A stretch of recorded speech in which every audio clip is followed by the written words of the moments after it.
Assalamualaikum warahmatullahi wabarakatuh. Alhamdulillah, segala puji bagi Allah serta segala puji untuk Nabi Muhammad SAW beserta para sahabat dan para pengikutnya sekalian. Alhamdulillah, Allah mudahkan kita untuk bertemu di kajian kali ketiga tentang Sirah Nabawiyah yang insya Allah masih disampaikan oleh Ustadz Tauhidin Ali Rusdi Sahal.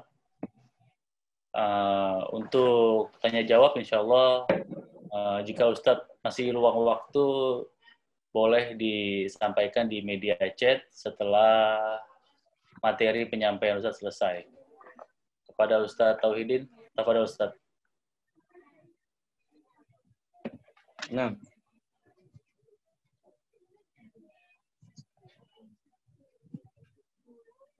Bismillahirrahmanirrahim. Assalamualaikum warahmatullahi wabarakatuh. Innal hamdalillah nahmaduhu wa nasta'inuhu wa nastaghfiruh wa na'udzu billahi min shururi anfusina wa sayyiati a'malina may yahdihillahu fala mudhillalah wa may yudlilhu fala hadiyalah wa asyhadu an la ilaha illallah wahdahu la syarikalah wa asyhadu anna Muhammadan abduhu wa rasuluh alladzi la nabiyya wa la rasula ba'dah. Laqad qala Allah Ta'ala fi kitabihil karim ya ayyuhalladzina amanu taqullaha haqqa tuqatih wa la tamutunna illa wa antum muslimun. Ya ayyuhan nas ittaqu rabbakumul ladzi khalaqakum min nafsin wahidah wa khalaqa minha zawjaha wa bassa minhuma rijalan katsiran wa nisaa'a. Wattaqullaha alladzi tasaaluna bihi wal arham innallaha kana 'alaikum raqiba. Ya ayyuhalladzina amanu taqullaha wa qulu qawlan sadida yuslih lakum a'malakum wa yaghfir lakum dhunubakum wa may yuti'illaha wa rasulahu faqad faza fawzan 'azima. Amma ba'd. Kaum muslimin dan muslimat yang dirahmati Allah Subhanahu wa taala, pemirsa Taubat TV yang dirahmati Allah SWT, segala puji hanya milik Allah Jalla wa Ala atas segala karunia dan rahmatnya. Alhamdulillah Allah Subhanahu wa taala masih mudahkan bagi kita semua untuk kembali mengkaji dan mempelajari tentang sirah Nabi SAW, perjalanan manusia terbaik, di mana dengan mengenal beliau SAW tentu kita adalah orang yang akan beruntung, karena dengan mengenalnya maka akan mencintainya, dengan mencintainya akan mentaatinya dan meneladani baginda SAW, dan dengan itu akan insya Allah masuk surga. Karena bagaimanapun ma'asyiral muslimin ya, mencintai Nabi SAW adalah sesuatu yang diwajibkan ya. Lalu bagaimana akan kita bisa mencintai Nabi SAW kalau kita tidak berusaha mengenalnya, mengenal pribadinya, ya. Termasuk adalah mengenal akan sosoknya, ya, karakternya, ya. Termasuk akan kehidupannya secara keumuman, ya, secara keseluruhan, dari sejak bahkan sebelum diangkat menjadi nabi sampai menjadi nabi, sampai menjadi rasul, utusan Allah Jalla wa Ala, ya. Nah, kita pertama di sini setelah kita membahas tentang pentingnya mempelajari sirah Nabi SAW, berikutnya yang tak kalah pentingnya adalah kita mempelajari tentang sebab atau alasan atau faktor-faktor terpilihnya Jaziratul Arab sebagai tempat risalah kenabian yang terakhir. Karena kita mungkin akan berpikir bahwa kenapa Islam tidak diturunkan di Indonesia saja sebelumnya, diawali. Atau ada yang mengatakan kenapa Islam tidak dimulai dari Eropa. Atau kenapa Islam tidak dimulai di misalkan Afrika, ya, Asia dan seterusnya. Atau klaim sebagian orang Indonesia bahkan kadang berlebihan, ya. Mereka seolah-olah menolak bangsa Arab, menolak Nabi itu sendiri adalah dari Arab. Mereka mengatakan atau seolah mengatakan bahwa Nusantara itu lebih baik daripada Arab. Kalaulah demikian, ma'asyiral muslimin, andaikan itu benar, tentu Allah Subhanahu wa taala berarti keliru di dalam mengutus risalah Rasulnya sallallahu alaihi wasallam. Padahal risalah Allah Subhanahu wa taala yang Allah turunkan untuk Rasul yang terakhir, yang Rasul ini untuk menutup semua Rasul, yang Rasul ini untuk bangsa Arabnya dan non-Arabnya, yang Rasul ini adalah rahmatan lil alamin, yang Rasul ini adalah sayyidul awwalin wal akhirin, yang Rasul ini adalah khatamul anbiya wal mursalin, menutup para nabi dan utusan-utusan Allah Subhanahu wa taala. Allah mengutusnya di Jaziratul Arab. Maka ada apa di sini? Ada sebab apa? Ya. Kenapa tidak di Indonesia saja atau di benua Asia saja, ya? Yang orang-orangnya ramah, mudah, ya. Yang tanpa harus diperangi, mungkin memudah masuk Islam. Inilah, ma'asyiral muslimin, mungkin sedikit yang akan kita kaji, ya. Beberapa alasan kenapa Allah Subhanahu wa taala mengutus Rasulnya di Jaziratul Arab, ya. Tanah yang gersang, bebatuan dan seterusnya. Yang pertama, karena Jazirah Arab adalah wilayah yang gersang dan bebatuan. Tidak ada kekuatan yang mampu menaklukkannya dari kalangan yang tidak menyukai agama Islam. Baik dari kekuatan adidaya Persia maupun Romawi dan yang lainnya. Ini tidak ada kekuatan yang mampu menaklukkannya. Ya. Pasti orang-orang yang hendak menyerangnya, menyerbunya akan binasa karena panas, ya, padang pasir yang penuh batuan. Tidak akan sanggup hidup lama di sana. Ya. Kekuatan adidaya yang pada waktu itu seperti Imperium Romawi, Imperium Persia hancur. Tidak sanggup menaklukkannya. Ya. Yang kedua, karena Jaziratul Arab tidak memiliki agama persatuan yang dianut oleh mayoritas penduduk Jazirah Arab. Bahkan kalau kita lihat dalam sejarah, ya, bahwa Jaziratul Arab ini dipenuhi dengan agama yang tergantung dari nenek moyangnya masing-masing. Bersuku-suku, berkabilah-kabilah. Ya. Agama kemusyrikan yang memang menyebar, tetapi bentuk dan cara ibadah mereka berbeda-beda. Ya. Ada yang menyembah malaikat, ada yang menyembah bintang, ada yang menyembah patung-patung yang beragam, bahkan mungkin saja setiap negeri memiliki patung tersendiri, setiap kabilah memiliki patung sendiri. Ada Manat, Hubal, bahkan sebelum itu. Yang pertama kali membawanya, menyeretnya dari negeri Syam, dari Romawi. Dibawa oleh, ya, siapa namanya? Al-Khuzai, ya, punya gelar Al-Khuzai. Dialah yang pertama kali menyeret, membawa berhala dari Romawi atau Syam, negeri Suriah, pada waktu itu mungkin dikuasai Romawi, negeri Syam, ya, Palestina, Irak dan sekitarnya, Yordania itu Syam, ya, sebagiannya, ya, yang kemudian dibawa patung itu untuk kemudian menjadi sesembahan. Padahal awalnya terkekeh-kekeh, ketawa itu si pembawanya pertama. Tapi kemudian justru mengikuti karena ketika ditanya, kenapa kalian melakukan hal itu? Ya, jarobnahu, sinin. Kami telah mencobanya, ya, berkali-kali, bertahun-tahun. Dan kami pun mengambil manfaat. Yang tadinya mentertawakan malah membawanya. Bahkan mungkin akhirnya berpecah, ya, pada setiap kabilah akhirnya Tuhan masing-masing, berhala masing-masing, padahal tadinya cuma satu. Ya. Pada akidah mereka terdapat kecerobohan. Ada juga yang menolak bentuk ibadah semacam itu dan melakukan kritikan. Ada juga yang menjadi penganut agama yang masih agama Sawawi waktu itu, yaitu Yahudi dan Nasrani.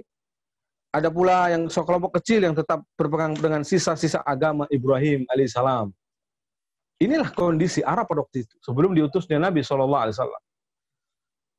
Maka disebut dengan jahiliyah karena di atas kubangan agama, keyakinan, keberagaman yang istilahnya jauh dari cahaya Allah Subhanahu wa taala, cahaya Islam, cahaya tauhid, mengagungkan dan mentauhidkan Allah Subhanahu wa taala, segelintir dari pengikut Nabi Ibrahim alaihi salatu wassalam.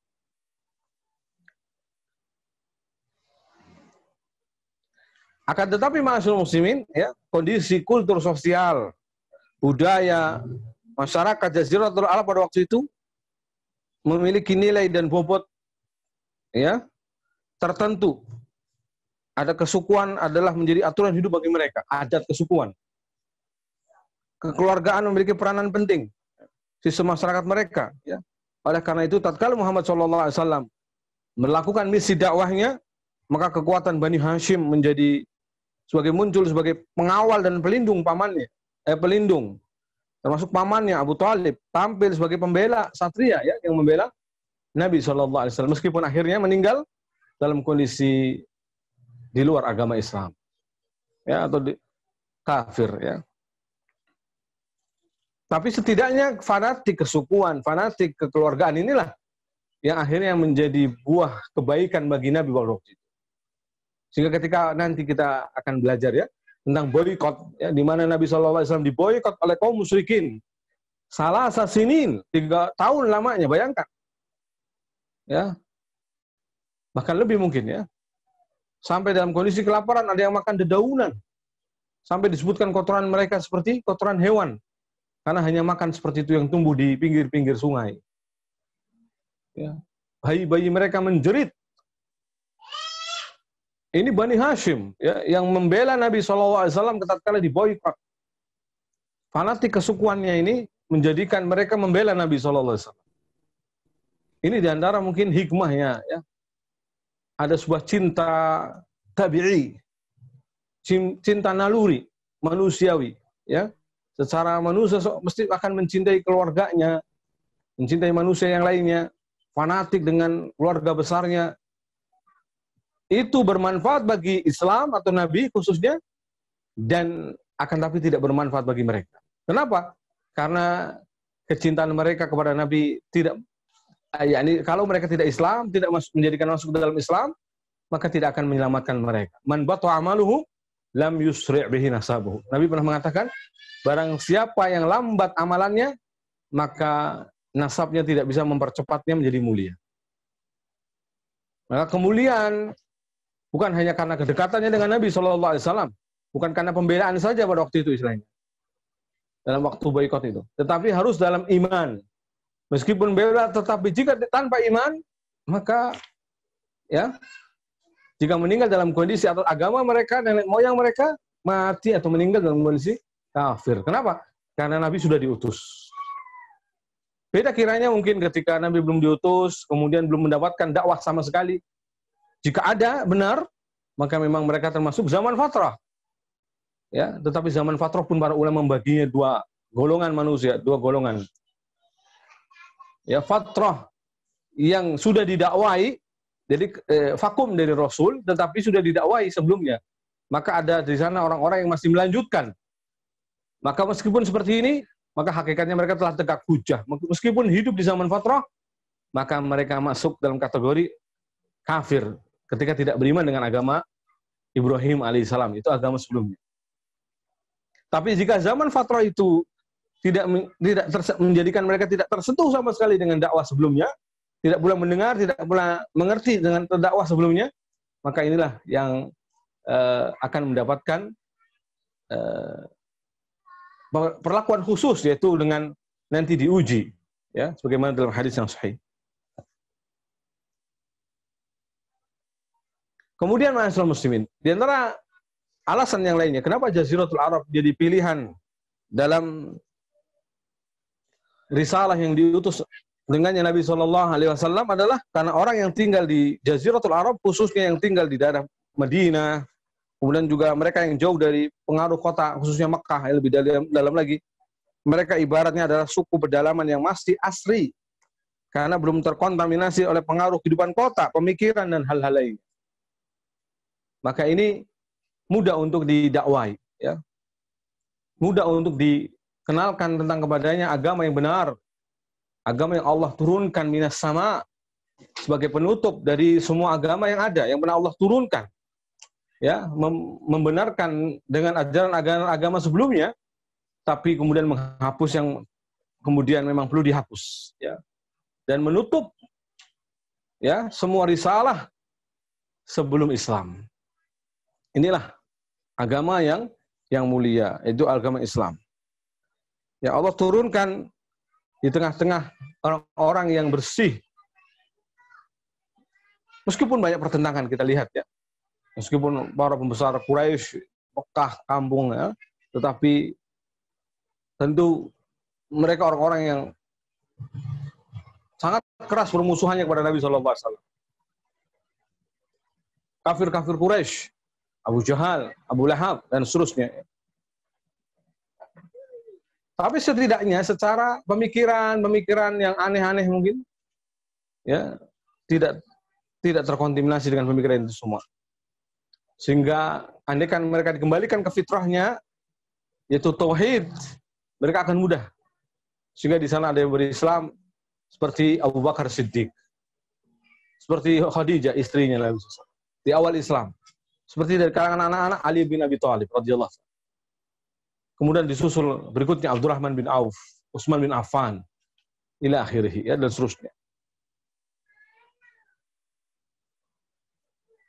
Kemudian para ulama juga menyebutkan alasan yang lain bahwa Jaziratul Arab karena terletak di tengah-tengah peta globe ini, kalau dilihat adalah tengah-tengahnya dunia, peta dunia ya. Hal ini akan mudah untuk sampainya risalah Islam kepada seluruh penjuru dunia. Maka sejarah Islam telah mensaksikan bahwa cahaya kebenaran dari dakwah Islamnya telah terpatri ke seluruh pelosok dunia dari kota yang terletak di tengah-tengah peta dunia ini. Ya. Kita lihat ya. Maka di zaman Umar radhiyallahu anhu, sebelumnya bahkan di zaman Nabi, ekspansi perang pernah dibuka ya, penaklukan negeri-negeri kafir menjadi negeri-negeri Islam.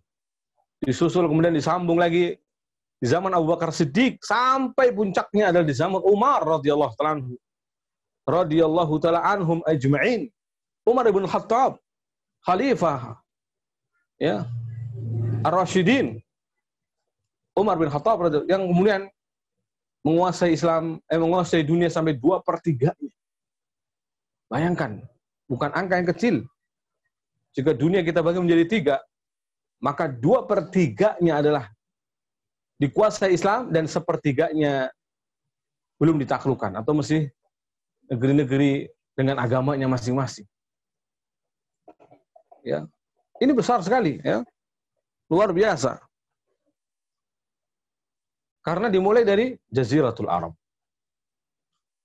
Dan ada yang mengatakan bahkan jika negeri yang tandus, orang-orangnya keras, gersang, dengan adatnya yang jahiliyah, super jahiliyah, lalu kemudian bisa Nabi SAW menunjukkan kepada mereka kepada cahaya Islam, apalagi yang lembut-lembut ibaratnya, apalagi yang mereka dari kaum-kaum yang jelas-jelas mudah untuk tersentuh dakwah tanpa harus dengan ya yang paling sulit ibaratnya, dengan cara yang paling sulit. Maka tentu ujian bagi seorang sesuai dengan porsinya. Nabi orang yang tentu kekasih Allah ya, yang diutus untuk menyampaikan pertama kali Islam ini. Tentu ujiannya paling berat dari nanti para pengikutnya atau umatnya. Dari para dai, ustadz, mubaligh, kiai dan seterusnya ya. Maka tentu ujiannya lebih berat Nabi SAW, maka diletakkan yang paling sulit di daerah yang tandus, gersang ya. Di daerah yang ibarat kata kerusakan, bobrok, semuanya ada ya. Dari pembunuhan bayi yang masih hidup, dikubur hidup-hidup. Dari penguburan bayi yang masih hidup. Lihat, bayangkan. Mereka ketika lahir anak perempuan, betapa bencinya. Menjadi hitam, padam wajah mereka. Karena marah, tidak suka dengan kehadiran anak perempuan. Malu, menanggung malu akan hadirnya anak perempuan, lalu dikubur hidup-hidup.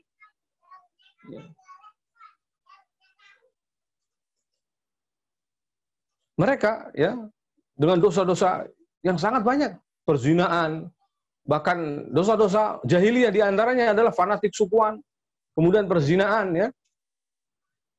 Mungkin seorang wanita punya pasangan sekian laki-laki, kemudian dia bisa berpasangan dengan siapa saja, menggilir suami-suaminya. Jadi bukan poligami tapi poliandri. Ya. Perusakan yang luar biasa. Nanti bapaknya terserah perempuan ini akan nunjuk siapa menjadi suami dari ayah anaknya. Nauzubillah. Ini adalah kerusakan yang luar biasa, yang mengerikan. Ya. Demikian pula ditenggaknya khamr, minuman keras. Lihatlah ketika Nabi SAW turun, Allah turunkan ayat tentang haramnya khamr, dan itu di Madinah ya. Kaum muslimin yang dirahmati Allah Subhanahu wa taala, itu bukan di Mekah. Allah belum mengharamkan khamr di Mekah. Allah mengharamkan khamr ketika sudah di Madinah. Ya, akan kita pelajari insyaallah. Allah mengharamkan khamr di Madinah ketika Allah turunkan ayat pengharaman secara mutlak tentang khamr. Bukan lagi berbelit-belit, artinya bukan hanya sekedar jangan mendekati sholat ketika dalam kondisi minum misalnya. Tidak. Kemudian Allah turunkan pengharamannya secara mutlak. Innamal khamru wal maisir wal azlam wal ansab rijsun min amali syaitan. Ya. Najis karena ini perbuatan syaitan. Fajtanibuh. Maka jauhi, tinggalkan. Haram, maka Madinah banjir. Banjir dengan khamr. Anda kebayang tidak? Ya, jika Madinah sampai banjir, katakan kita nggak perlu bayangin banjirnya sampai sepaha. Katakan banjirnya sampai setumit saja, nggak usah jauh-jauh. Setumit saja, itu sudah kebayang lah. Berapa drum, berapa tabung atau gentong khamr yang mereka simpan dari kaum muslimin, para sahabat Nabi SAW. Begitu ayat Allah turun tentang haramnya khamr, semuanya tumpahkan di jalan. Itu orang-orang yang tadinya pengis, kasar, keras, tapi begitu tersentuh Islam, luar biasa. Apalagi di daerah-daerah yang lembut, ibarat kata. Ya. Jika di daerah yang karakter orang-orangnya keras, karena biasanya biologis, bukan biologis, tropik, ya, kondisi wilayah itu panas, dan itu mempengaruhi juga karakter seorang. Ya. Ini mungkin tidak ada dalil agamanya, tapi hanya pengamatan, misalkan ke orang Pantura keras-keras gitu ya. Nggak usah jauh-jauh, orang Pantura keras-keras. Beda dengan orang yang pegunungan lembut-lembut. Ya, yang dingin-dingin, lembut-lembut orangnya, karena hawanya dingin. Ya. Begitu bagaimana dengan padang pasir yang keras, bebatuan, orang-orangnya juga demikian. Maka diutuslah yang terbaik tentunya, yaitu Rasul SAW. Allah lebih tahu di mana risalahnya harus diutus, di situ Rasul. Di mana Allah harus mengutus orang Rasul yang terakhir untuk menjadi penutup semua Rasul. Nabi akhir zaman. Yang Nabi mengatakan, la nabiyya ba'di. Tidak ada Nabi setelahku. La nabiyya ba'di. Tidak ada Nabi setelahku. La nabiyya ba'di. Tidak ada Nabi setelahku. Apa logikanya? Jika Nabi saja tidak ada setelah Nabi SAW, apalagi Rasul. Karena seorang Rasul pasti Nabi, tapi seorang Nabi belum tentu Rasul. Jika Nabi mengatakan tidak ada Nabi setelah Nabi Muhammad SAW, apalagi Rasul setelah Nabi Muhammad SAW, tidak ada lagi. Ya, itu maknanya. Ya. Karena diantaranya nama Nabi Al-Aqib. Ana Al-Aqib katanya. Aku adalah Aqib. Mana Aqib adalah la nabiyya ba'di. Tidak ada Nabi setelah. Nabi mengatakan ana Muhammad wa ana Ahmad. Aku Muhammad dan aku juga Ahmad. Wa anal hasyir alladhi yahsurun nas yaumal qiyamah tahta qadami. Aku adalah hasyir, pengumpul manusia. Ya, karena manusia nanti di hari kiamat dikumpulkan di bawah telapak kakiku. Wa anal mahi, dan aku penghapus yamhullahu bihil kufur, yang dengan diutusku Allah menghapus kekufuran. Subhanallah. Artinya dengan diutusnya Nabi SAW di Jaziratul Arab, kekufuran mulai sirna, padam dan padam dan padam. Maka Nabi digelari Al-Mahi, penghapus kekufuran. Ya. Wa anal aqib, dan aku adalah aqib. Apa mana aqib? La nabiyya ba'di, tidak ada nabi setelah. Sallallahu alaihi wasallam. Kemudian alasan yang lain yang mungkin dikemukakan oleh para ulama, keunggulan bahasa Arab dan luasnya penyebarannya. Bahasa yang paling indah, bahasa Arab. Sepakat ya. Maka sastra yang tinggi dalam bahasa Arab adalah sastranya Al-Quran. Ya. Kemudian baru hadis. Makanya kita dapati bahasa Al-Quran ini bahasa Arab yang paling tinggi. Sangat indah kalau didengarkan. Ya. Setiap membacanya, orang yang membacanya, mendengarnya, pasti akan tersentuh hatinya. Kayak orang-orang kafir berusaha membuat hiruk pikuk. Bagaimana caranya ketika Nabi Muhammad SAW membacanya, mereka berusaha keras agar menutup telinganya, tidak mendengarkannya. Atau buat gaduh rame agar tidak mendengar bacaan dari Muhammad SAW. Kenapa? Karena mereka tahu dan yakin, kalau mendengar bacaan langsung dari Muhammad, bagi mereka Muhammad saja manggilnya ya, kalau kita Nabi Muhammad SAW. Karena mereka tahu kalau Nabi Muhammad SAW membacanya, kata mereka seolah-olah kerasukan, beriman langsung. Berubah. Yang tadinya mereka berangkat marah, dongkol, ingin membunuh Nabi SAW, pulang menjadi santun, lembut, beriman kepada Nabi SAW. Ya. Dengan bahasa Arab, ya. Bahasa yang sangat indah. Yang Imam Syafi'i sampai mengatakan barang siapa belajar bahasa Arab, maka akan lembut perangainya. Kalau orang masih belajar Arab, belum lembut perangainya, berarti masih terus belajar. Karena dengan keindahan bahasa Arab akan nampak sekali ya, merubah karakter seorang. Karena nggak mungkin kita marah-marah dengan bahasa Arab, agak sulit kiranya. Ya. Kecuali paling hanya sekedar istilah-istilah tahziran saja, peringatan-peringatan. Antal kadzab, engkau pendusta, ya. Istilahnya dalam bahasa ilmu hadis ya, ketika menyebut gelar orang-orang yang notabene misalkan tidak layak diambil ilmunya, disebut dengan dajjal misalkan. Anta dajjal min dajajilah. Yang engkau adalah dajjal dari dajjal-dajjal yang ada. Itu bahasa ilmu hadis. Para ulama hadis ya. Kemudian ma'asyiral muslimin ya. Itu tadi, diantaranya adalah karena keunggulan bahasanya, bahasa Arab. Bahasa yang sangat indah. Sampai Allah jadikan bahasa kitab terakhir. Ya, dijadikan bahasanya kitab paling terakhir adalah kitab bahasa Arab. Sebelumnya mungkin Ibrani kita dengar. Orang Yahudi dengan kitab Zaburnya atau Tauratnya dengan bahasa Ibrani. Tapi Allah menutup kitabnya Al-Quran dengan bahasa Arab. Maka belajar bahasa Arab itu adalah hal yang penting. Umar bin Khattab sampai mengatakan ta'allamul arabiyyah fa innaha juz'un min dinikum. Belajarlah bahasa Arab karena sungguh bahasa Arab bagian dari agama kalian. Gimana tidak bagian dari agama kita? Quran itu kan adalah undang-undang kita, peraturan segala hukum sumbernya dari Quran. Kita sebagai seorang muslim mukmin tentu Al-Quran menjadi sumber hukum utama. Ya, merujuk semuanya kembali kepada Quran. Kemudian baru hadis. Kemudian baru penjelasan para sahabat. Dan penjelasan ulama-ulama yang sesuai dengan penjelasan para sahabat. Lihat, bayangkan ya. Al-Quran dengan bahasa Arab. Kemudian alasan yang lainnya, Mas Muslimin. Ya. Kota Mekah memiliki keutamaan dengan banyak pengunjung yang datang. Berziarah ke Ka'bah. Ini sebelum Islam diutus ya. Maksud saya sebelum Nabi Muhammad SAW diutus. Karena bagaimanapun ada sisa-sisa dari dakwahnya Nabi Yuna Ibrahim, Bapak Anbiya. Beliau dikenal dengan Abul Anbiya. Karena beliau punya anak, siapa namanya? Ishak dan Ismail. Gitu ya. Dari Ishak lahirlah nabi-nabi kalangan Bani Israel. Dari Ishak lahirlah nabi-nabi kalangan Bani Israel.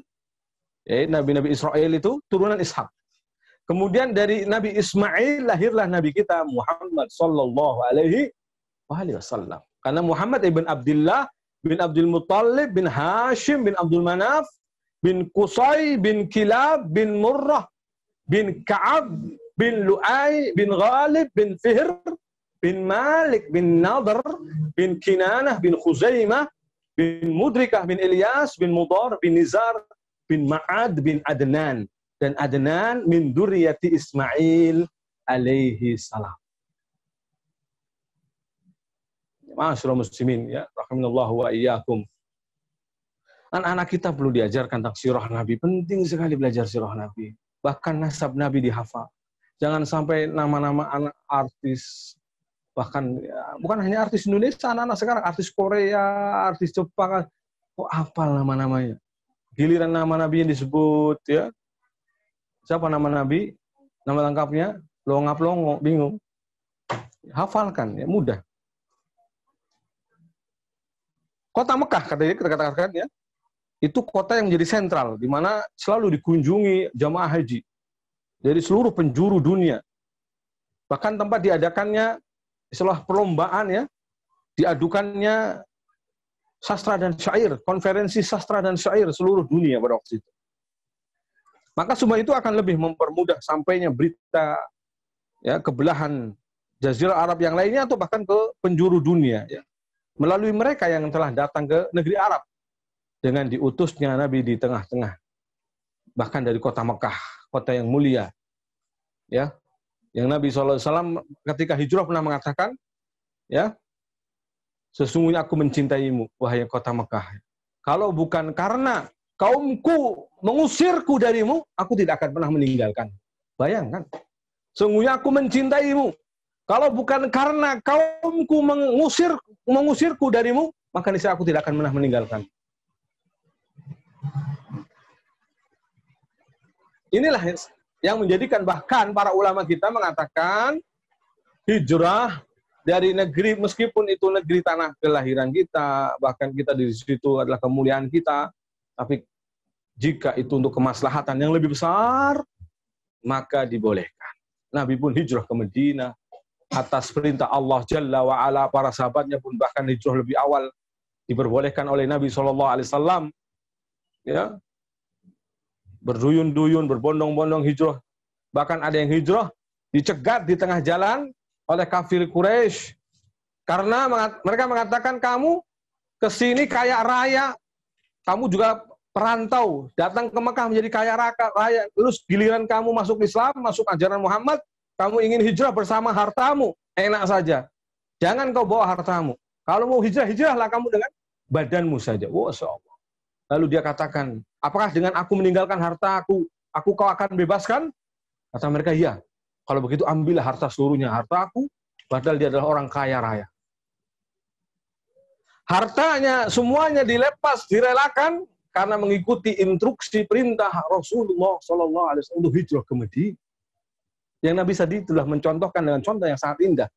Wahai Makkah, sesungguhnya engkau adalah kota yang aku cintai. Andaikan kaumku tidak mengusirku, aku tidak akan meninggalkan. Pun Nabi kita SAW, Masyarul Muslimin, kalau kita lihat sejarah, Nabi sampai akhir hayat meninggal di Madinah.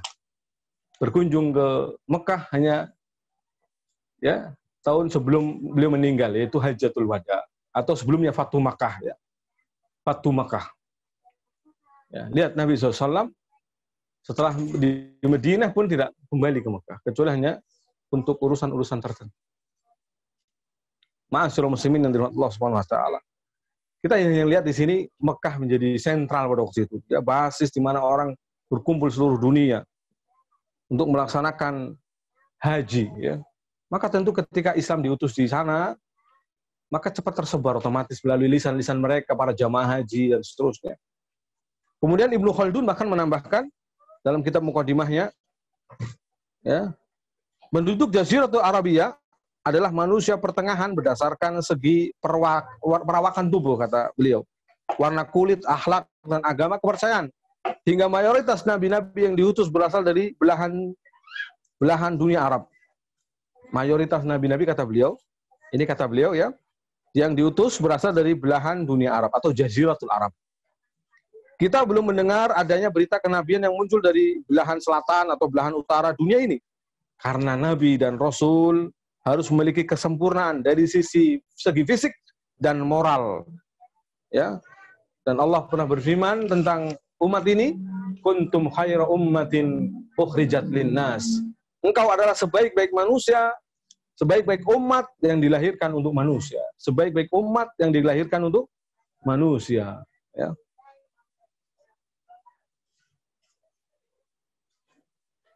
Maka dari itu, ya, dengan watak, juga perawakan, ya, yang kan tampan-tampan orang-orangnya ibaratnya, ya.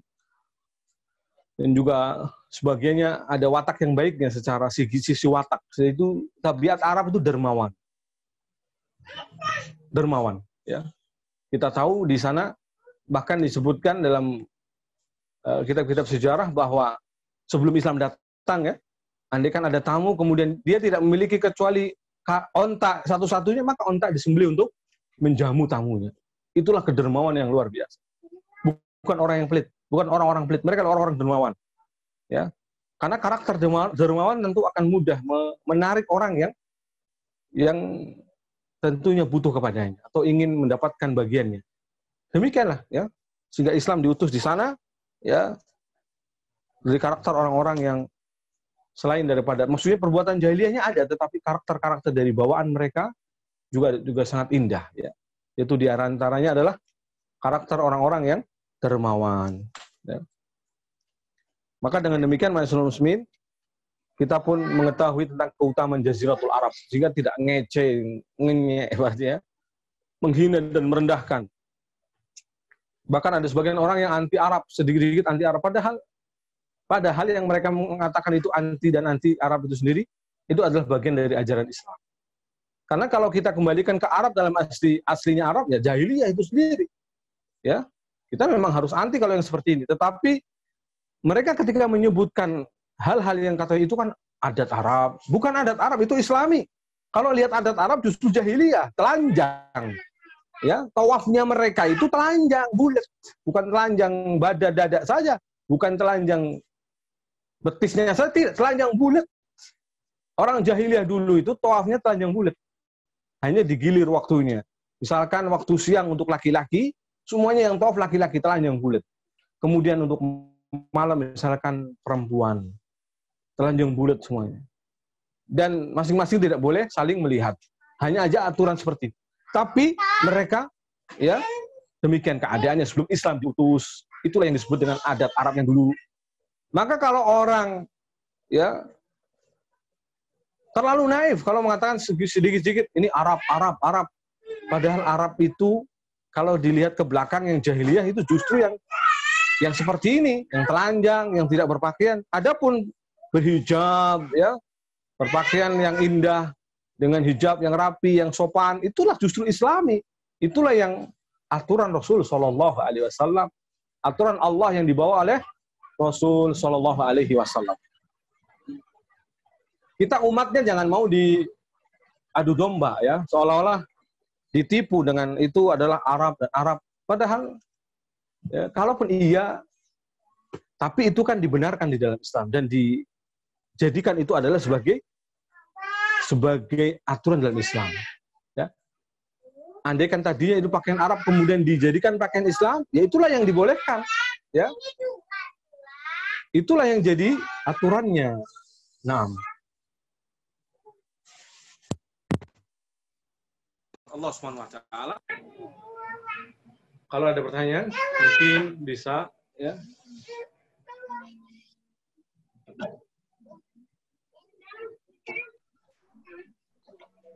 Alhamdulillah. Kalau kira-kira ada pertanyaan dari jamaah, bisa disampaikan langsung dengan Ustadz, bisa melalui media chat atau berinteraksi langsung dengan Ustadz. Kita tunggu berapa menit, Ustadz? 5 menit, Ustadz? 5 menit, karena sudah ada di sini. Kami tunggu 5 menit. Jika ada yang mau bertanya sama Ustadz, tafadhol. Jangan. Duduk. Jangan.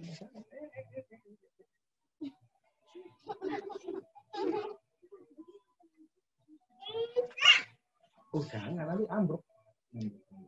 Duduk.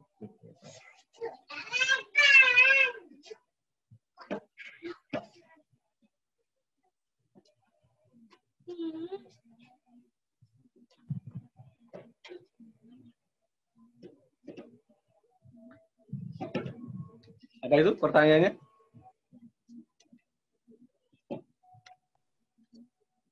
Ana bantu Bagaimana baca, persepsi bagaimana persepsi Ka'bah terhadap diturunkannya Islam di Arab? Ka'bah itu maksudnya bagaimana, apa itu Ka'bah ya?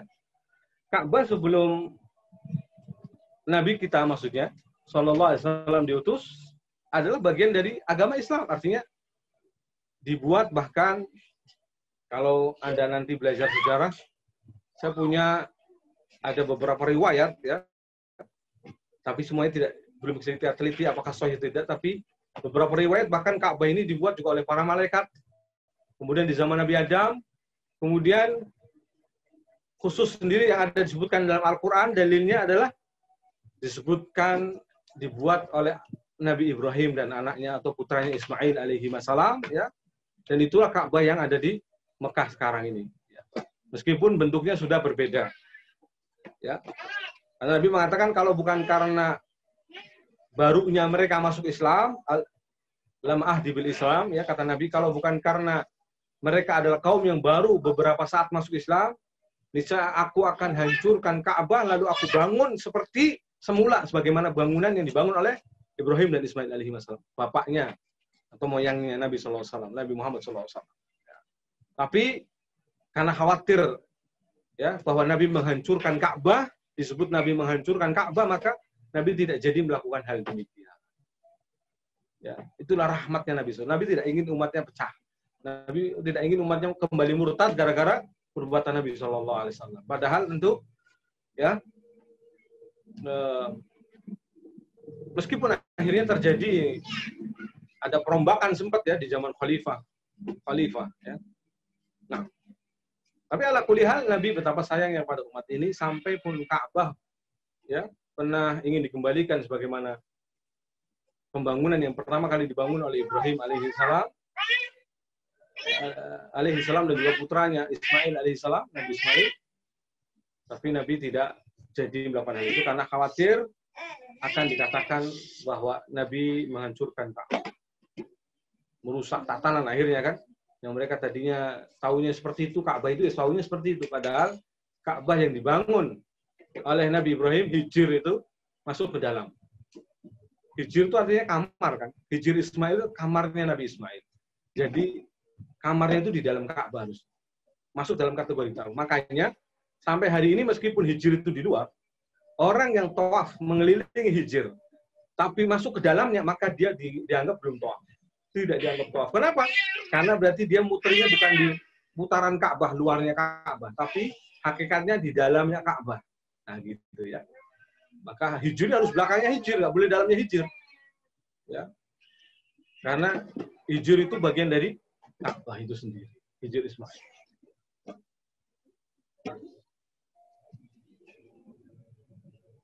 Ini pertanyaannya, coba dibacakan. Yang kedua, Assalamualaikum Pak Ustadz, saya Zulhaidir ingin bertanya, apakah pada zaman jahiliyah sebelum mengenal atau hadirnya Islam, setelah mereka wafat, apakah mereka akan masuk ke dalam barzah? Ulangi yang zaman jahiliyah. Ya, apakah pada zaman jahiliyah sebelum mengenal atau hadirnya Islam, setelah mereka wafat, apakah mereka akan masuk ke alam barzah? Jahiliyah setelah datangnya Islam ya, atau sebelumnya Islam? Sebelum mengenal atau hadirnya Islam. Nah, tadi yang kita katakan jadi zaman fatrah, masa kevakuman Rasul sebelum diutusnya Rasul Shallallahu Alaihi Wasallam itu ada dua. Syekh Utsaimin menyebut dalam tafsir surat Yasin bahasa masa fatrah itu ada dua. Golongan fatrah itu ada golongan fatrah vakumnya Rasul yang mereka telah terdakwai dengan dakwah Rasul sebelumnya. Itu diantaranya contohnya bangsa Arab ini buktinya sebagian ada yang masih berpegangan dengan ajaran tauhidnya Nabi Ibrahim. Makanya ketika Nabi awal kali diutus, ingat dengan Waraqah bin Naufal. Waraqah bin Naufal itu sampai mengatakan, andaikan aku masih hidup, ketika nanti kaummu mengusirmu dari kampung halamanmu, niscaya aku akan membelamu. Oh, Waraqah itu baru diceritakan bahwa dia ketemu seorang sosok begini-begini, lalu Waraqah mengatakan hada namus, itu adalah Jibril yang telah datang kepada Nabi Musa. Itu adalah Jibril yang pernah datang kepada Nabi Musa. Itu kata Waraqah. Sampai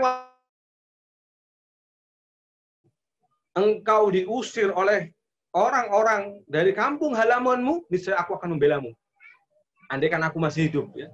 Tapi qadarullah beberapa tahun setelahnya kan Waraqah itu belum lama aja sudah meninggal. Maka Waraqah itu Muslim, ya, langsung menjadi Muslim otomatis pada waktu itu. Padahal sebelumnya adalah mengikuti ajaran Ibrahim. Maka ada 3 orang, termasuk masih ada golongan Naufal juga, Zaid bin Naufal kalau tidak salah, ya. Ada satu lagi yang sampai karena saking bingungnya sebelum diutusnya Nabi SAW tidak tahu bagaimana lagi caranya beribadah kepada Allah. Dia sholat menghadap batu. Karena sudah bingung. Ajarannya sudah sangat hancur amburadul dengan kesyirikan di mana-mana.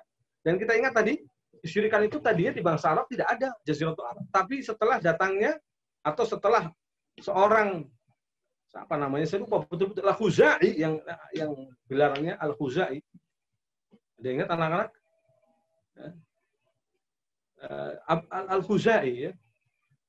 Pokoknya gelarnya Al-Khuzai. Nah, beliau inilah yang membawa berhala dari Syam tadi yang saya katakan di awal. Ya. Nah, itulah mulai kemudian terjadinya kesyirikan. Makanya Nabi mengatakan, aku melihat Al-Khuzai itu dikubur atau diadab kubur dengan ususnya, dia menyeret-nyeret ususnya, apa? Ususnya pada keluar dari perutnya. Sebagai hukuman dialah pelaku kesyirikan pertama kali yang menjadikan bangsa Arab akhirnya berbuat syirik sebelum Nabi SAW diutus. Padahal sebelumnya mereka, sebelum orang ini membawa berhala, ya, mereka masih di atas ajaran yang murni, yang tauhid, yang suci, yaitu mengikuti ajaran Ibrahim atau milah Ibrahim Hanifiyah Samhah, ya, atau bisa dikatakan ajaran Islam. Ya. Nah, itulah di antara yang kalau yang sudah kesentuh dakwah itu, maka otomatis meskipun meninggal sebelum diutusnya Nabi, tetap kafir dikatakan. Ya. Nah, kalau yang belum pernah tersentuh sama sekali, mungkin ya karena tidak pernah tersentuh, mungkin Jazirah Arabnya daerah mana, pojok mana yang tidak pernah tersentuh dakwah, maka bisa katakan, dialah yang nanti akan dibangkitkan ketika nanti hari kiamat, ya, diuji oleh Allah Subhanahu Wa Taala. Jika dia memilih atau berhasil dari ujian itu, dia masuk surga. Ya. Dan tentu kembali, ya, kehendak Allah Subhanahu Wa Taala. Terserah. Jadi Allah Maha Adil. Jangan pernah mengatakan berarti Allah tidak adil. Tidak. Allah Maha Adil. Seadil-adilnya. Wallahu a'lam bishawab. Jadi sinilah berangkat perbedaan yang sangat mencolok, ya, di kaum muslimin tentang orang tua Nabi kafir atau tidaknya. Itulah berangkat dari ini. Kemudian dalil-dalilnya bagi yang mengatakan di surga atau tetap orang tua Nabi termasuk zaman fatrah, yang zaman fatrah yang tidak tersentuh dakwah, maka otomatis akan memelintir kemudian makna-makna hadis Nabi SAW yang lafal secara apa istilahnya, kontekstualnya itu maknanya adalah itu, tetapi dipalingkan. Tapi kalau yang versi mengatakan sudah pernah tersentuh dakwah, kemudian apa istilahnya, otomatis berarti mati dalam kondisi kafir, ya, sebagaimana sabda mata inna abaka wa abi finnar, bapakmu dan bapakku di neraka. Nah, itulah letak perbedaannya di situ. Dalam penafsirannya adalah karena dari berangkat membedakan antara fatrah itu mana yang masuk. Wallahu a'lam bishawab. Ya. Para ulama Ahlus Sunnah juga ikhtilaf dalam bab. Nah, tidak perlu diperuncing. Nah, baik. Intinya ada pembagian seperti itu dalam masalah zaman fatrah. Nah, saya kira cukup. Ada yang lain? Tayyib. Sepertinya sampai saat ini nggak ada nih, Ustaz. Kalau memang kita cukupkan, ya. Mungkin bisa disampaikan kesimpulan kajian malam ini, Ustaz. Baik. Kesimpulannya, ma'asyiral muslimin, Allah Subhanahu wa taala, bahwa Allah Subhanahu wa taala tentu memilih tempat untuk dijadikan diutusnya risalah yang terakhir, yaitu diutusnya Nabi SAW atau Rasul yang terakhir, tentu adalah sudah dengan takdir dan juga izinnya yang terbaik. Ya, Allah Maha Tahu, Allah Maha Adil, dan dengan hikmah yang sangat dalam. Tadi mungkin disebutkan hanya hikmah segelintir saja yang kalau kita kaji mendalam, kalau kita mau lebih lagi mendetail, tentu akan banyak hikmah, samudra hikmah dari kenapa Allah Subhanahu wa taala memilih Jaziratul Arab sebagai tempat untuk diutusnya Nabi akhir zaman, Rasul penutup semua utusan-utusan Allah Subhanahu wa taala dan seterusnya. Sehingga hal ini menjadikan kita harusnya makin mantap keimanannya, makin akan sayangnya kepada Nabi, dan kita sangat cinta pura dengan secara umum dengan orang Arab, ya, karena bagaimanapun Nabi kita adalah dari Arab, ya. Hingga jangan sekali-kali membenci kalimat ini, ya, Arab dan Arab, seolah-olah meremehkan, menghinakan, merendahkan, ya. Nauzubillah summa nauzubillah. Perlu diingat, andaikan semuanya bukan Nabi, bukan orang Arab, tapi ingat, bahasa Quran adalah bahasa Arab. Maka bagaimana mungkin akan kita memahami Islam dengan baik, dengan benar, kalau kita tidak memahami bahasa Arab ini. Wallahu ta'ala wa a'lam bishawab. Demikian, semoga yang sedikit ini bisa memberikan manfaat bagi kita semua, mengingatkan akan sejarah yang mulia, sosok yang paling mulia, yang wajib untuk kita cintai sepanjang masa, dan kita berharap nanti mendapatkan syafaatnya kelak di hari kiamat. Wallahu ta'ala wa a'lam bishawab. Wa sallallahu ala nabiyyina Muhammadin wa alihi wa sahbihi ajma'in. Walhamdulillahi rabbil alamin. Kami kembalikan ke pembawa acara. Wallahu a'lam bishawab. Jazakallah khairan Ustaz atas ilmu yang disampaikan malam ini. Semoga Allah mudahkan kita bertemu di majelis ilmu di pekan depan dengan waktu yang sama dengan Ustaz Tauhidin kembali. Anda tutup majelis ini, Ustaz. Baik. Subhanakallahumma wa bihamdika asyhadu an la ilaha illa anta astaghfiruka wa atubu ilaik. Assalamualaikum warahmatullahi wabarakatuh.